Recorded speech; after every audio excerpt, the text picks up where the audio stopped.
stop. All right, so how to attempt P3? Let's see that case study. I am not going to read it, or I will be straight into the questions. अच्छा, अब इसमें क्या होता है आपके पास P3 इस तरह का होता है कि देर आर 3 12 मार्क्स क्वेश्चंस, ठीक है, it makes it 36 marks. There are 3 8 marks questions, जिसमें से 2 क्वेश्चन होते हैं 8 मार्क्स के जो थ्योरेटिकल होते हैं, जैसे कि ये आपको नजर आ रहा है सामने, starting from the command word analyse, और एक क्वेश्चन होता है जो कैलकुलेशन से रिलेटेड होता है, वो भी 8 मार्क्स का होता है। But it is not compulsory कि वो 8 मार्क्स का कैलकुलेशन का क्वेश्चन आपको इकट्ठा आ जाए। हो सकता है कोई 4 मार्क्स का पार्ट आ जाए, फिर आगे जाकर फिर 4 मार्क्स का पार्ट आ जाए। दिस इज ऑल्सो पॉसिबल, और 2 मार्क्स का भी आ सकता है कैलकुलेशन वाली चीजें। तो 8 मार्क्स के 3 क्वेश्चन 24, 12 मार्क्स के 3 क्वेश्चन 36, तो 36 प्लस 24 60, तो 60 मार्क्स का पेपर आपके पास होगा। अब पहला सवाल है जी, analyze 2 possible advantages to DL of centralization as a business continues to expand. तो ऑफ कोर्स आपको इसमें क्या करना है कि आपको अच्छे से पता है कि इसमें आपके पास 2 नंबर जो है वो नॉलेज के होते हैं, 2 नंबर आपके पास एप्लीकेशन के हैं, और 4 नंबर एनालिसिस के हैं। यानी कि इसमें इवैल्यूएशन का कोई नंबर नहीं है। क्यों? क्योंकि कमांड वर्ड एनालाइज है। आखिरी आपकी जो स्किल टेस्ट होगी दैट वुड बी एनालिसिस। और आपको क्या करना है, सेंट्रलाइजेशन को डिफाइन कर दें, तो आपको नॉलेज के 2 नंबर मिल सकते हैं बिल्कुल। या आप सेंट्रलाइजेशन का एक एडवांटेज बताएंगे पहले, अगर जैसे मैंने अभी कर रहा था, तो उसका भी, और फिर दूसरा एडवांटेज स्टेट करेंगे, तो उसके भी नॉलेज के नंबर मिल सकते हैं। और फिर आपको केस की इंफॉर्मेशन को यूज करके एनालिसिस करना है, यानी कि analysis must be in context, तो एप्लीकेशन ऑटोमेटिकली आपकी बन जाएगी। यहाँ पर एवेल्यूशन कोई नहीं करते होते इसके अंदर, राइट? तो ये आसान है। अच्छा, इसी तरह हम अगर आगे, ये तो इसी तरह का दूसरा सवाल आपको नजर आ रहा है, ये देखें, analyse to possible limitations to DL of using critical path analysis when planning the production line project. ये भी आसान है। इसमें भी आपको, आप क्या कर सकते हैं, आप क्रिटिकल पाथ एनालिसिस को डिफाइन कर सकते हैं, तो 2 नंबर नॉलेज के मिल जाएंगे। इसमें भी वही हिसाब है, 2 नंबर नॉलेज के हैं, 2 नंबर एप्लीकेशन के हैं, और 4 नंबर हमारे पास एनालिसिस के हैं। तो आप जब एक लिमिटेशन बताएंगे पहले मेंशन कर दें, तो वो भी नॉलेज ही है, और फिर क्रिटिकल पाथ एनालिसिस की लिमिटेशन बता दें with respect to DL, business का के पॉइंट ऑफ व्यू से, ठीक है? तो ये भी आप कर सकते हैं, इसमें भी वैल्यूएशन कोई नहीं है। और उसके बाद जब फाइनली हम यहाँ आते हैं, ये देखो, ये कैलकुलेशन के क्वेश्चन आ रहे हैं। देखो, पे बैक पीरियड निकालने के लिए दिया हुआ है, नेट प्रेजेंट वैल्यू निकालने के लिए दी हुई है, ये हमने क्लास में किया भी हुआ है। You already know about it, नहीं तो इसको पढ़ लें, नोट से दोबारा से देख लें। अच्छा, उसके बाद हमारे पास ये 12 नंबर का क्वेश्चन आ रहा है, ठीक है? अब और शुरू कैसे हो रहा है? एवेल्युएट से। बहरहाल मैं इसको, अब इसमें आप क्या करेंगे, वो लिखा हुआ है evaluate whether DL should go ahead with the proposed production line project. तो आपको क्या करना पड़ेगा, आपको प्रोडक्शन लाइन प्रोजेक्ट पे जाना पड़ेगा। वो यहाँ है। मैं पढ़ नहीं रहा, सिर्फ आपको आइडिया दे रहा हूँ। तो ऑफ कोर्स आप इस इंफॉर्मेशन को इस्तेमाल करेंगे, and you can use other information in the case as well, लेकिन इसको तो आप डेफिनेटली इस्तेमाल करेंगे। तो आप इसमें जब वैल्यूएट करेंगे, तो क्या तरीका है कि प्रोडक्शन लाइन आप प्रोजेक्ट जो है उसका एक फायदा बता सकते हैं, उसको डेवलप कर सकते हैं, एक नुकसान बता सकते हैं, बताना चाहे तो उसको भी डेवलप कर सकते हैं, and make sure that both points are in context. और फिर अगर आप उसकी फेवर में जाना चाह रहे हैं, तो आप एक और स्ट्रॉन्ग पॉइंट फेवर वाला बता दें, which must be linked with the case, या एक बहुत ही इंपॉर्टेंट पॉइंट अगेंस्ट बता दें, which must be linked with the case. अच्छा, मैं आपको एक बहुत इंपॉर्टेंट बात एक बताने लगा हूँ, वो ये कि आप एक फॉर्मूला याद कर लें वैल्यूएशन करने के लिए। जब आप, क्योंकि 12 नंबर में वैल्यूएशन इन द बॉडी की जरूरत नहीं होती, जो करेगा अच्छी बात है, नहीं भी करेगा तो आप एंड पे 6 मार्क्स की वैल्यूएशन की जा सकती है। लेकिन इसमें भी वैल्यूएशन इन द बॉडी में कोई हर्ज नहीं है, you can do it as well. अच्छा, मैं आपको जो चीज बता, अच्छा ये वैल्यूएट का क्वेश्चन है, ठीक है?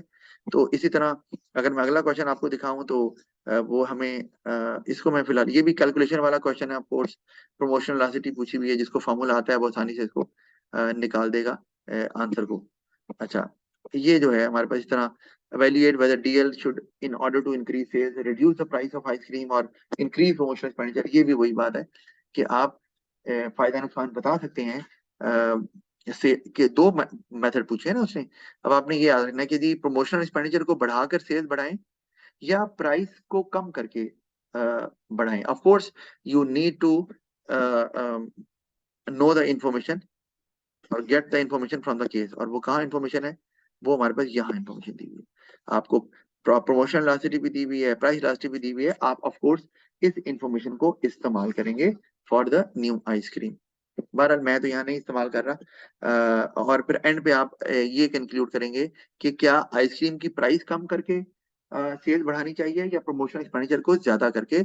लेकिन याद रखें, if you have used it in the body as well, जैसे कि आपने ऑफ कोर्स करेंगे ही, प्राइस कम करने का आप इम्पैक्ट बताएंगे, प्रमोशनल एक्सपेंडिचर ज्यादा करने का इम्पैक्ट बताएंगे, तो आप वैल्यूएशन में यूज तो कर सकते हैं रिडक्शन इन प्राइस को, अगर आप चूज करना चाह रहे हैं, या प्रमोशनल एक्सपेंडिचर को इंक्रीज करने का ऑप्शन चूज करना चाह रहे हैं। But again the development has to be different valuation में। अगर सेम डेवलपमेंट है और आपने ऊपर बॉडी की समरी ही एंड पे भी बता दी है, तो you will get zero for the valuation, ये याद रखिएगा। और अगर किसी को वैल्यूएशन नहीं करनी आती तो बेहतर है बॉडी में कर दे, बच जाएगा, मतलब कुछ नंबर तो मिल जाएंगे।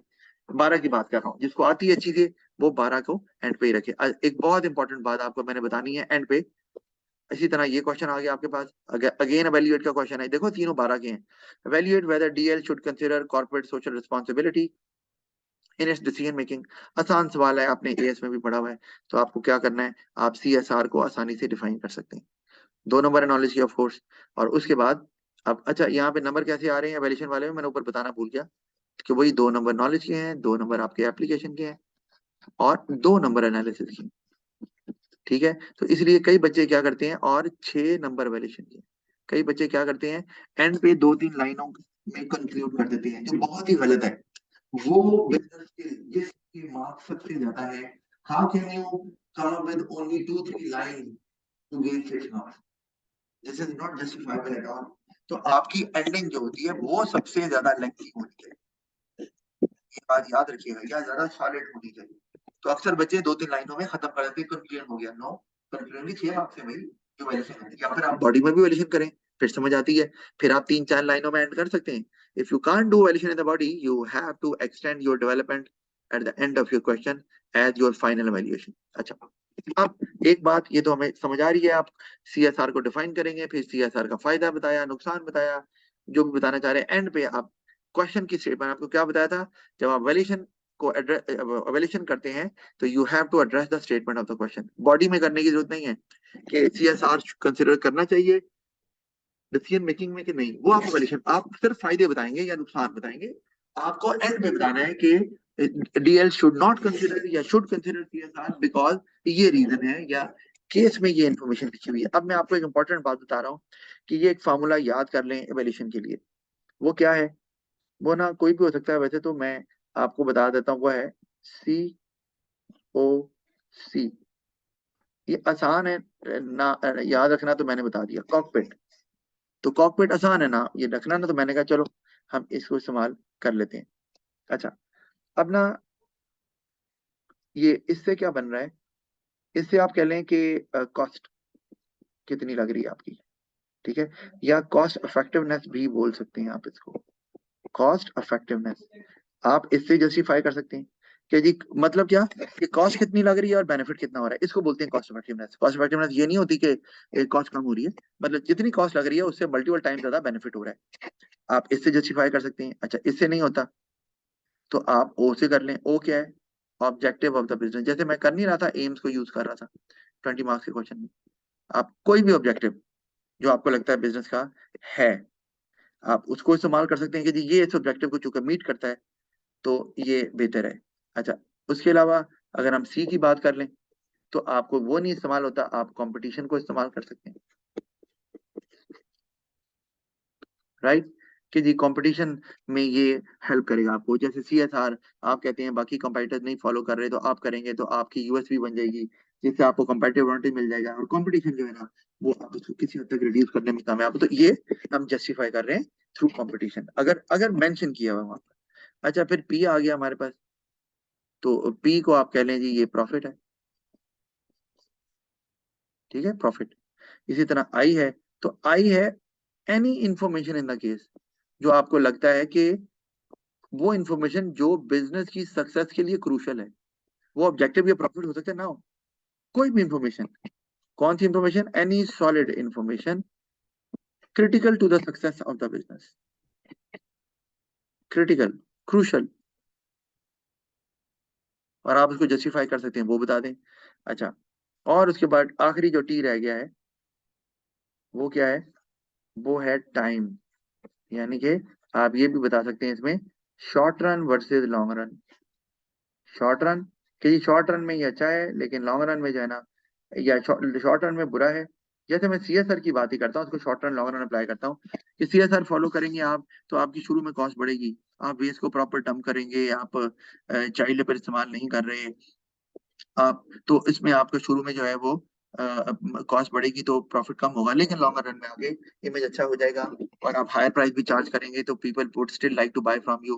तो वो हम लिख सकते हैं, या कस्टमर जो गवर्नमेंट है आप पे टैक्सेस फाइन वगैरह नहीं लगाएगी जिससे प्रॉफिट बढ़ेगा। तो ये इस तरह शॉर्ट लॉन्गर इसको भी इस्तेमाल किया जा सकता है। तो मैं वैसे सोच रहा हूँ कोई और वर्ड भी, लेकिन मेरे अभी ये कॉकपिट क्योंकि जेन में बन रहा है, तो मैंने कहा, जो वैसे कॉकपिट के स्पेलिंग होते नहीं है एक्चुअली, लेकिन ये आपको याद रहेगा। अच्छा, इनमें से वैल्यूएशन करते हुए 20 नंबर का हो या 12 नंबर का हो, आप 2 से 3 अगर लेटर्स इस्तेमाल कर लें और जस्टिफाई फिट हो ही जाता, मैं आपको बता रहा हूँ ये 6 लेटर्स हैं, इनमें से 3 तो फिट होते ही होते हैं, कोई भी केस स्टडी आ जाए, फॉर्मूला बता रहा हूँ आपको, वो हो ही जाती है आसानी से।